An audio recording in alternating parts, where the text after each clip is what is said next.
Hello, my name is Lindsay Handy, and this is my Module 15 case study for AEP 858. So Section 1, the summary and facts, we are talking about Golden Oaks High School, which is located in the suburbs. It serves approximately 965 students that are in high school, so grades 9 through 12, and approximately 85% of the student body has missed 10 or more days of school. And that is a big issue, as we know. If you're not in school, you aren't learning. Well, you're not learning what they're teaching you in school, at least. And so another thing that we know is that community members are mostly from the middle-income families, while there are a few in high-income families and a couple in poverty. We also know that there is a very low turnover rate for teachers. Most of them have been teaching there for 10 or more years. The superintendent is Dr. Newman, and he's identified a major issue with attendance that he wants the school principal to fix. So far in the first semester, there have been 659 students that have missed 10 or more days of school, only in the first semester. And then for this particular case, there have been 5 specific students that have been identified for various and very different reasons that are related to their attendance issues.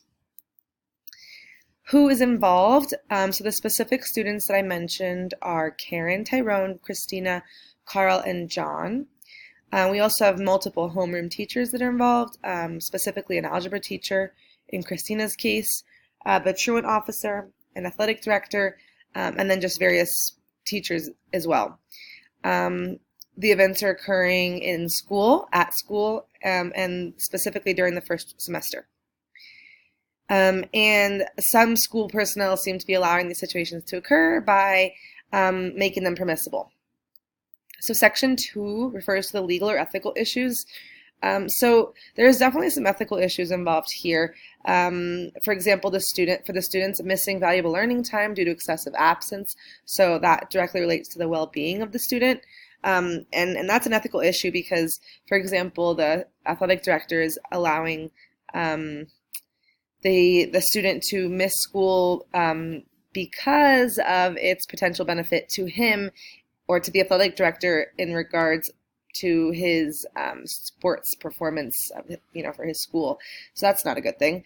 Another ethical issue is that grades are being diminished due to absences, which is, again, the well-being of students.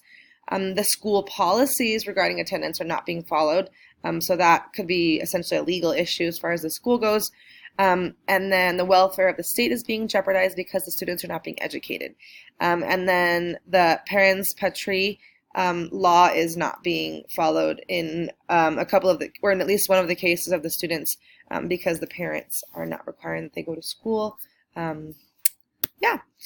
So Section 3, what exactly has happened? Academic success and therefore the well-being of the students and welfare of the state is being hindered due to the negligence of the school personnel to adhere to the attendance policies of the school and district.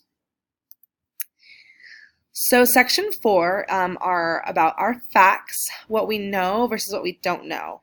So as far as the peoples go, we know that the 5 specific students that are identified, we know the specific issues that they are not necessarily are having, but the specific situations around their attendance issue.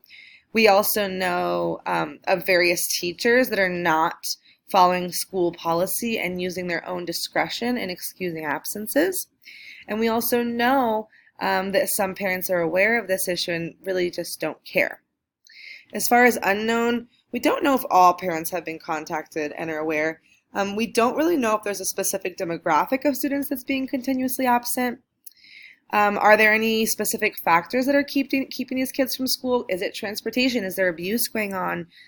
Specifically in thinking about the young girl that just got married. Are these students have these students had attendance issues in the past, or is this something brand new? If it is brand new, if this is a sudden change, what has caused this sudden change, and kind of getting to the bottom of that. As far as the place and program, I kind of grouped those because the place is school and the program is school. So it's kind of all in one. So we know that it's at Golden Oaks High School. We know it's a suburban area. We know about our population, that it's mostly middle income families. And we know that the population is becoming more and more diverse. What we don't know is really, how do these kids get to school? And then, does the school have a process for discussing attendance with these students? Or, our senior that we're talking about, has this clearly has been a continuing, issue for the school over the last few years. So maybe this is just what they're used to. They just don't know. Or maybe just are kind of taking advantage of the situation because there is no policy. So those are kind of things that I'm not really sure of and I'd like to know more about. So for Section 5, we're going to review. This issue is very damaging to the students, first of all, because they're not getting an education. We're not preparing them for their future. We are teaching them that it is okay to just miss, not show up to work, not show up to school, that there is going to be no consequence for it. And so we're not preparing them for the real world. It's also damaging to the community because we're basically creating a problem. We're letting kids go through school without being educated, or just allowing them to miss, so that when they get into the real world in their community, these are citizens that are not ready for the real world, and that's potentially posing an issue for the whole community. And it's also damaging to the school. It's really going to make people think poorly of the school to know that such a huge percentage of their student body just regularly miss school. It really is also damaging to the school because it makes teachers have less buy-in. Kids aren't there, doesn't matter, there's nothing that's going to be done.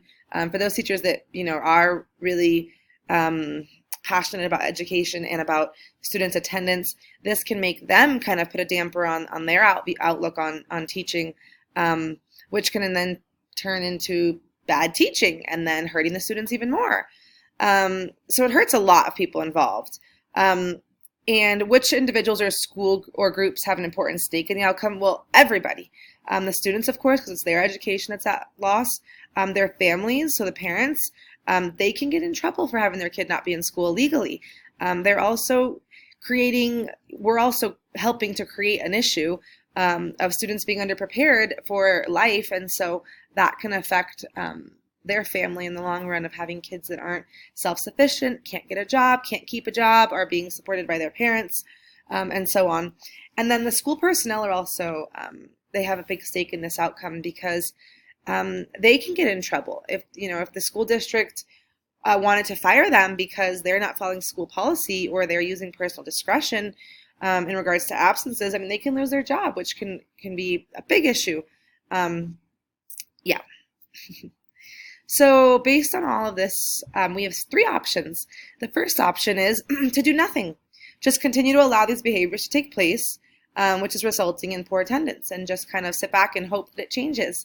The other option would be to give consequences to everybody involved. So no more chances. Right here and right now, every adult that's involved, they're going to be written up and or fired, depending on principal's discretion. Students that are having attendance issues should be reported to the truancy officer and or suspended for poor attendance. If they've reached the max missed days so far, they should be expelled and no longer welcome at the school. Yeah, harsh. And option 3 is to have conversations with all the adults involved, remind the staff of expectations and policies in regards to attendance, and then hold them accountable for it. And create a plan with these students that are dealing with attendance issues. And then, of course, monitor the improvement of attendance for each of them. And this would be kind of starting from here on out, kind of not looking at the past and just saying, hey, we're starting fresh. These are our consequences if we don't follow the policy. And let's get started to an awesome next semester. So the pros and cons of each of my options. For option 1, the pro is that people will not be upset with the change because there is no change. And the cons would be that nothing's going to change, so attendance will still be an issue, and therefore we will have students that are not being educated.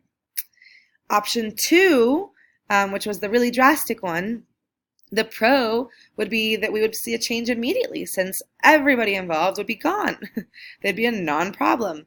And the con would be that we would have students expelled from school, so they'd still be missing education, which doesn't fix the issue that we have at hand. And also adults will lose their jobs. And of course, people are going to be mad and will likely rebel. And then option three, this will be a long-term fix. We're actually fixing the problem as opposed to just putting a Band-Aid on top of it. Students' attendance would rise, and therefore the issue will be non-existent. The cons for this option is that it's going to be a lot of work. Many people are going to have to held accountable. Some people are going to be upset, but it's a group effort. So with everybody involved, we'll be able to see a big change. So the option that I chose was option three, of course. All adults in the building, as well as the parents at home, will be reminded or notified if they're not yet aware of the school's attendance policy. There's also going to be discussion about expectations and consequences for not following the policy. Not necessarily a threat, but just a warn of, hey, this is what's going to happen in case you didn't know. We're all on the same page. Now let's move forward. The pros and cons about attendance should be discussed to have more buy-in from all parties.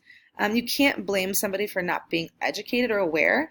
And so if everybody is aware of the attendance policy and then understands, why we have attendance, why is it so detrimental that kids are in school, we might have more parents buy into it. And also teachers will be thinking about this as opposed to their sports team winning. And then also, as far as students go, they will be reminded or informed if they're unaware of the school attendance policy. Improvement plans will be made for specific students that need it, and then of course there will be follow-up. So in order to implement this decision, the first thing that I would do is hold a staff meeting. I think that starting with the staff is important because we, not just me as the principal, but we are going to be the ones implementing this as a team.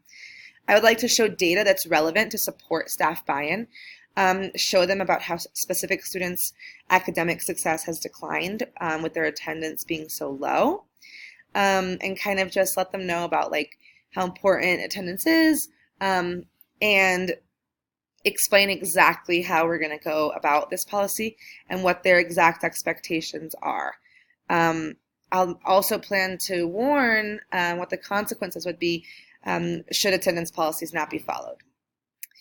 After that, I would like to hold, after starting with the staff, I'd like to go down to the parents and hold a parent meeting to pretty much discuss everything that I've mentioned above, but specifically to the parents. These are their children. This is the most important thing to them, and kind of trying to get to their heart in terms of explaining how crucial it is that their kid be in school every day, being educated. We're not just teaching them math, reading, science, social studies. We're teaching them life skills. We're teaching them responsibility, and just really getting a buy-in from parents. And then, of course, warning them of these are the consequences should attendance not be followed.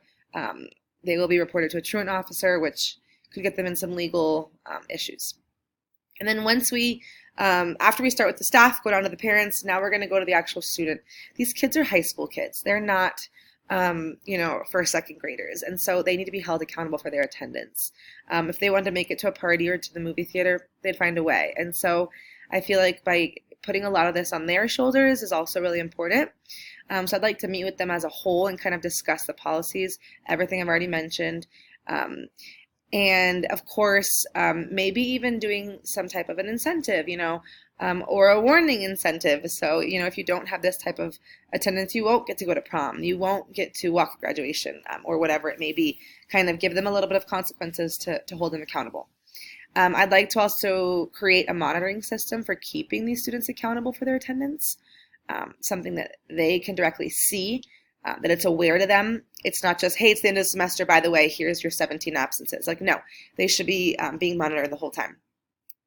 I'd like to create plans for the specific students in which the needs are identified in regards to attendance, to be sure that we, as the adults in the building, are doing everything possible to mitigate the situation and make sure that that the only thing that's holding them back from being at school is themselves.